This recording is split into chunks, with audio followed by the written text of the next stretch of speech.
Salut tout le monde, alors aujourd'hui on va parler du nouveau G6, la version du coup gros stylé avec des paramètres qui changent comparé à l'ancienne version. Tout d'abord la batterie et la puissance de charge. Alors, on passe d'une batterie 3C à une 5C, ce qui fait qu'elle va recharger de 10 à 80 en 12 minutes, donc ça commence à être vraiment très intéressant. C'était 20 minutes auparavant, donc là on gagne 8 minutes. Alors on était en puissance de charge sur du 280 kW sur l'ancienne version, et on passe sur cette version à 451 kW, donc c'est vraiment énorme. On est aussi sur une batterie qui peut résister à des températures extrême, et cette batterie a aussi été renforcée pour tout ce qui est choc. Alors on a aussi un système de conduite intelligent, le Touring IA. Alors c'est un système qui est de série sur les G6 et qui va du coup assister la conduite. Elle sera équipée de 2 puces Nvidia. Alors on aura des caméras avant-arrière de 8 millions de pixels, combinées à un radar millimétrique et ultrasonique. Et du coup aucun modèle n'est vendu sans ce système là vu qu'il est de série. Et c'était optionnel sur l'ancien G6. On a aussi à l'avant un nouveau bandeau LED traversant qui est baptisé Galaxy Lightwing. Je sais pas du tout si je le prononce bien. Et ce bandeau LED intègre les clignotants. Et du coup le logo est repositionné sur le capot, et sur ce modèle il y aura des nouvelles jantes. Alors au niveau de l'intérieur, l'habitacle est reconfiguré avec un écran central de 15,6 pouces.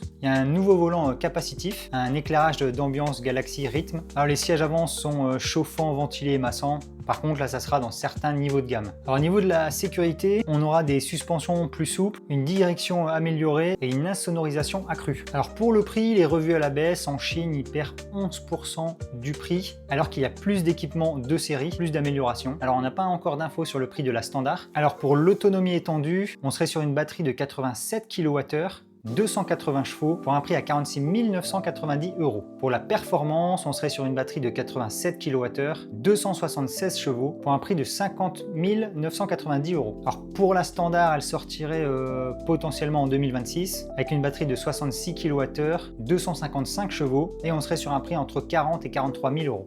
Donc en résumé, 10 à 80 en 12 minutes, une conduite intelligente, un écran de 15,6 pouces plus un écran de 10 pouces, siège massant, chauffant et ventilé, des matériaux un petit peu plus haut de gamme et des suspensions plus confortables. Un acoustique amélioré aussi. Et une perte du prix de 11% en Chine. N'hésitez pas à mettre un petit commentaire, un petit pouce bleu et à vous abonner, ça fait toujours plaisir. Et je vous dis à la prochaine. Allez, ciao!